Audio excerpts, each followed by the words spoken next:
ये लगी है। वृंदावन में आ गए हैं। बड़ी विचित्र लीला घटी यहाँ पर।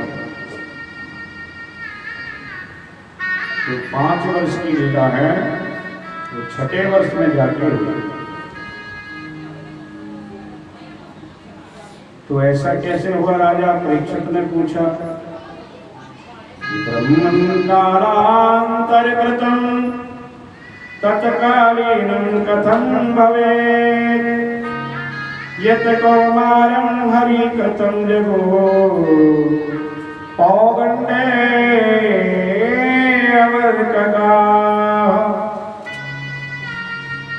प्रभु 5 वर्ष के खेल जो थे वो 6वें वर्ष में कैसे हुए? कालांतर कैसे पड़ गया? कैसे चक्कर पड़ गया? वो समय कहाँ गया? 1 साल का। तो सुखदेव जी कह रहे हैं, राजा परीक्षित आप बड़े धन्य हैं, गूढ़ से गूढ़ प्रश्न पूछते हो। राजा परीक्षित कह रहा है, महाराज एक ब्राह्मण ने मुझे गर्भ में ही मार देना चाहा, ब्रह्मास्त्र के द्वारा। एक ब्राह्मण ने मुझे अंत में श्राप दे दिया 7 दिन में मरने का। तो मुझे ये तो पता है मैं 7 दिन से पहले नहीं मरूंगा। और आप ब्राह्मण ने मुझे जन्म से, मृत्यु से, भय से, सबसे मुक्त कर दिया। और वो ज्ञान का प्रकाश मेरे हृदय में आप कर रहे हो, जिससे सब संसार के भय समाप्त हो जाता है। मैं यद्यपि अपराधी हूं ब्राह्मण का, मैं श्रापित हूं ब्राह्मण के द्वारा, लेकिन फिर भी कितने ऋषि मुनि मेरे मध्य में बैठे हैं, मैं इन सबका ऋणी हूं, कर्जदार हूं। अब प्रभु आप वो कालांतर की कथा सुनाइए। तो सुखदेव जी कहते हैं, साधु पृष्ठ महाभाग त्वया भागवतो तमा यन्योतन यदीयश सुनन्नपि कथामहो। बड़े भाग्यवान हैं आप, बड़े भाग्यशाली हैं, निरंतर भगवान की कथा का रसपान कर रहे हैं। सुनिए राजा, विचित्र कथा सुनाता हूं मैं। अब भगवान गाय और बछड़े दोनों को ही साथ साथ चलाते हैं। सारे ग्वाल वाल ब्रज के भगवान के साथ ही हैं। एक दिन भगवान ने कहा कि सुनो ग्वाल वालों भैयाओ, सारे मिलकर के कल अपने अपने घर से छाप लेके आ गया। छाप क्या होता है? भोजन, भोजन छाप कहते हैं ब्रज की भाषा में, उसको छाप कहते हैं। और सब मिल बैठ करके सभी के घर का खाएंगे। सेना हो तो सेना बनत तो सैवीर्यम करवा वहे तेज सुनावधि तमस्तमा विदिशा वहे वेद मंत्र है। साथ साथ मिलके खाना, साथ साथ मिलके रहना, साथ साथ मिलके दुख सुख बांटना, कितना अच्छा होता है। लेकिन आजकल विपरीत हो गया। आजकल भाई भाई का नहीं रहा, मित्र मित्र का नहीं रहा, पिता पुत्र का, पुत्र पिता का नहीं रहा। और तो क्या बताऊं आपको, सबसे ज्यादा आत्मीय रिश्तेदारी जो होती है उनमें भी मुकदमाबाजी चलने लग जाती है।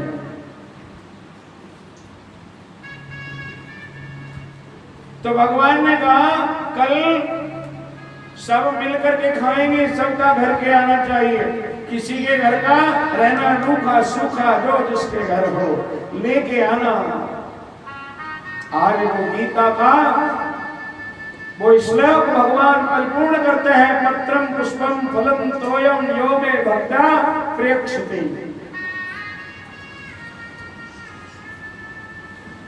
तो सब अपने घर से ले आए दूसरे।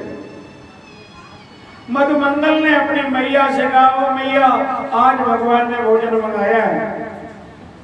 मधुमंगल की मैया कह रही है, हम तो उन्हीं के घर का रोज खाते हैं, उनके घर चाकरी करते हैं, सेवा करते हैं, वहां से जो मिल जाता है खा लेते हैं।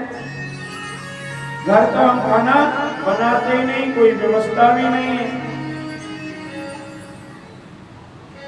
लेकिन मधुमंगल जिद पड़ गया, भैया मैं कुछ न कुछ जरूर भगवान के लिए लेके जाऊंगा। सुनने वाली कथा है, बड़े प्यार से एक बार बोलो बांके बिहारी लाल की। मैं इसलिए आपको कष्ट करता हूँ, देता हूँ। वैसे तो आप निर्मल श्रोता है, सोता कोई नहीं है, सब निर्मल श्रोता है, पर फिर भी सावधान करना जरूरी है, क्योंकि सावधानी हटी दुर्घटना घटी। आपने कुंभकर्ण का नाम सुना होगा। कुंभकर्ण को भगवान ने लंका में मार दिया। कुंभकर्ण की पत्नी का नाम था निंद्रा देवी, और निंद्रा देवी चीखती चिल्लाती रोती हुई रामादन में आ गई और कहा, राम जी कहाँ हैं आप, बुलाओ राम जी को। राम जी कहने लगे, हाँ देवी जी ये खड़ा हूं, हुक्म करो देवी। निंद्रा देवी कहने लगी, अरे राम तुमने मेरे पति को मारा है,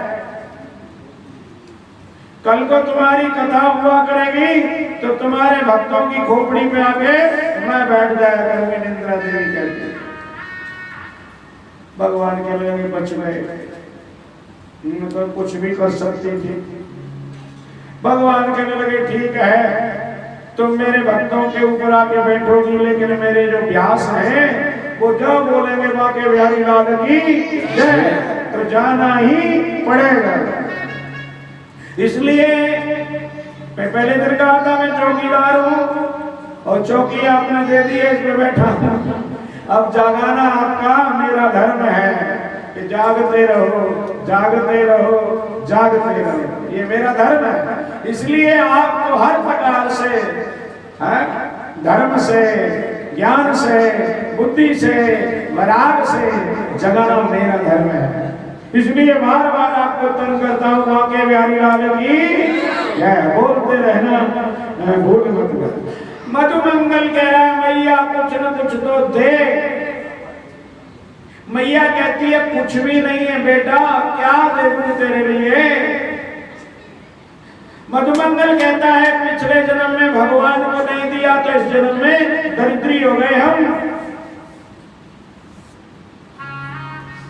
दान दिया अति भला है, दिया करो सबको।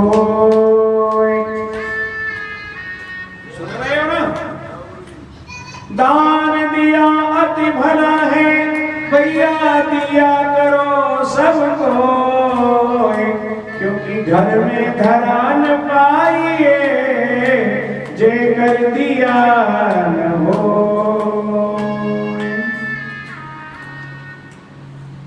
घर में धरा न पाइए, जे कर दिया न हो।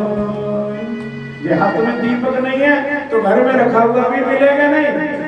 यूं नहीं, पर अर्थ तो इसका यूं है कि घर में धरा न पाइए, ये दशमांश नहीं निकाला है तो घर में रखा हुआ भी नसीब नहीं होगा। मुकदमाबाजी चल जाएगी, वकीलों के घर चला जाएगा, रोग लग जाएगा तो डॉक्टर के घर चला जाएगा, या कोई ऐब दोष लग जाएगा तो प्रमाद में चला जाएगा, बुरी कर्मों में चला जाएगा। अगर दिया है तो फिर सुख से खाओ। एक और बात है कि याचको नैव याचन्ते बोधयन्ते परस्परम्।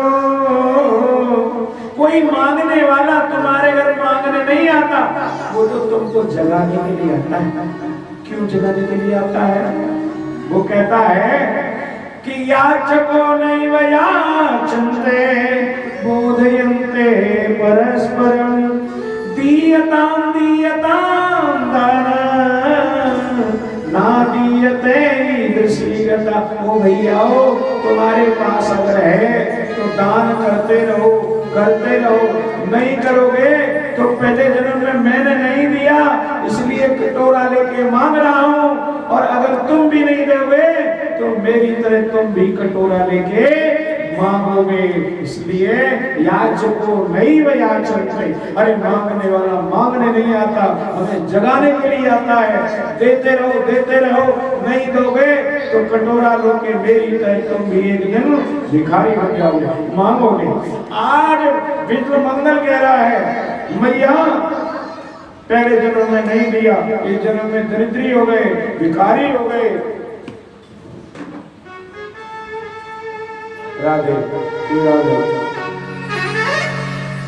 और इस जन्म में नहीं देंगे तो मैया अगले जन्म में क्या मिलेगा? तो मैया ने कहा भाई कुछ है तो नहीं, पर मैं थोड़ी सी छाछ रखी है परसों की, वो भी परसों के लगी वही दे दे। इंग्लिश में कहते हैं समथिंग बेटर देन नथिंग। अरे कुछ नहीं है तो कुछ तो है, वही बहुत। इसलिए बिलो मंगल में वो ले लिया, चल दिया घर से। इधर सब देख रहे हैं कि भोजन का समय आ गया, भोजन करिए। भगवान कहते हैं ठहर जाओ, बिलो मंगल नहीं आया। बिलो मंगल गरीब जरूर था लेकिन भगवान का प्यारा बहुत, भगवान उससे बहुत स्नेह करते हैं, बहुत प्रेम करते हैं। अब पेड़ों पे चढ़ के देख रहे हैं बिलो मंगल आया नहीं आया। बिलो मंगल चलता है, फिर छाछ की तरफ देखता है, फिर चलता है, फिर छाछ की तरफ देखता है। एक ग्वाल ऊंचे पेड़ पे चढ़ कर के कह रहा है प्रभु आ तो गया है, शहर से निकल आया है गांव से, लेकिन कभी खड़ा हो जाता है, कभी चलने लग जाता है। बिलो मंगल और चलता है फिर खड़ा हो जाता है, छाछ की तरफ देखता है। हे भगवान दुनिया तो माखन मिश्री 56 भोग का लगाते हैं और मैं खट्टी छाछ भगवान को पिलाऊंगा, जो दूंगा वही तो अगले जन्म में मिलेगा। नहीं भगवान नहीं, ये मैं तुमको खट्टी छाछ नहीं पिलाऊंगा, ये तो मैं ही पी लेता हूं।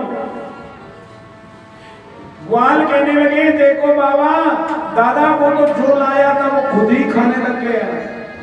अब बढ़ते हैं दौड़ते हैं, भगवान तेजी से दौड़ते हैं और वो गड़वी को लेकर जो चुर्र पी रहा है इतने में भगवान वहां पहुंच जाते हैं और बिलो मंगल सारा डकार जाता है गड़वी खट्टी छाछ की। यहाँ से एक बूंद गिर रही थी, एक बूंद यहाँ से गिर रही थी, भगवान ने वही चाटी।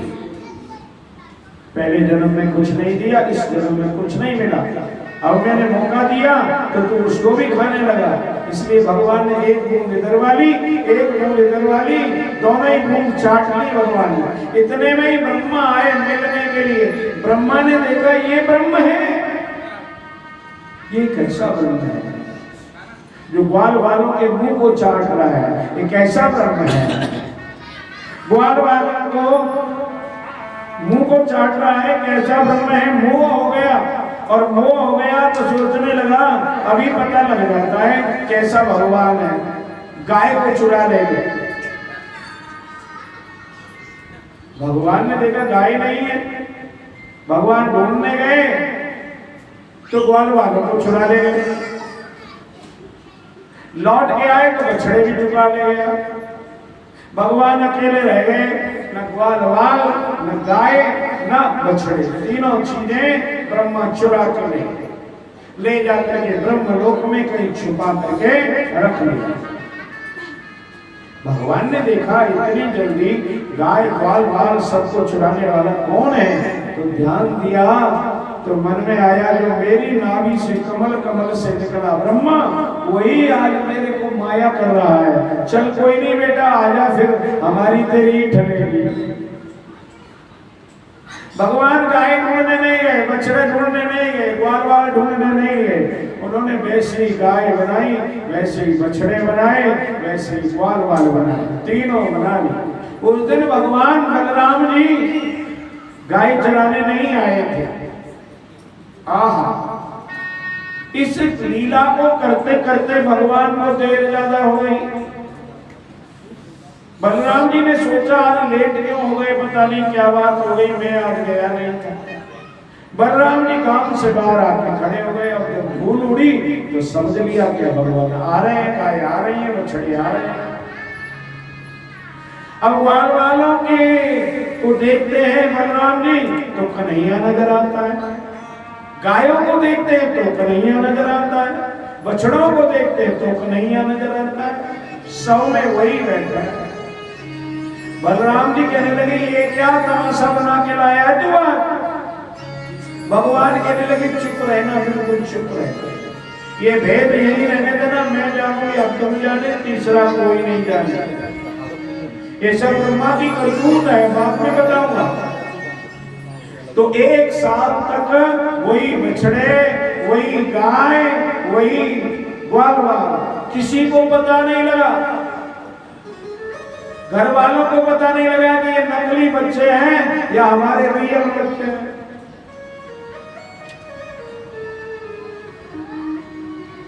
अब भगवान एक साल हो गया। ब्रह्मा ने सोचा अब तो हाहाकार मच रहा होगा ब्रज में, चलूं देखो तो सही, रो के मर गए होंगे, बिना बच्चों के ग्वालिनियां, बिना गाय के, बिना बछड़ों के। देखा तो अब ऐसी गाय चल रही है, वैसे ही बछड़े, वैसे ही ग्वाल। फिर वहां गए तो वहां भी गाय बछड़े, यहाँ गए तो फिर यहाँ ऐसे। आखिरकार समझ गए ब्रह्मा जी और भगवान की स्तुति करने लगे। क्या कहने लगे कि नौ बीज दे ब्रह्म से तड़ंग गुंजावत चपर वृक्ष लक्षणमुखाय वन्यसृजे कवल वेत्र विशाल वेणु लक्ष्मी प्रिये यदुपते पशुपांगज।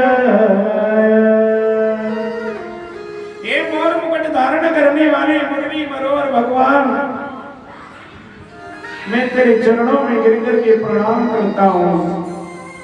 मैं खुद भूल बैठा कि ये मेरा मालिक है, मैं तुम्हारी ही परीक्षा ले बैठा, मुझे माफ कर देना। प्रार्थना करके 3 परिक्रमा देके, भगवान की 4 परिक्रमा होती है लेकिन 3 ही परिक्रमा दे करके ब्रह्मा जी वहां से भाग गए और ला करके ग्वाल वालों को भेंट कर गए। एक दिन भगवान ने देखा काली देव में एक काली नाग नाम का नाग रहता है, बड़ा भयानक है। परमात्मा ने निश्चय कर लिया इसका कल्याण करना है। तो एक दिन भगवान गाय चराने नहीं गए, मधुमल को भी रोक लिया, एक और ग्वाल वालों को रोक लिया। रोक करके कहा चलो आज गेंद खेलेंगे।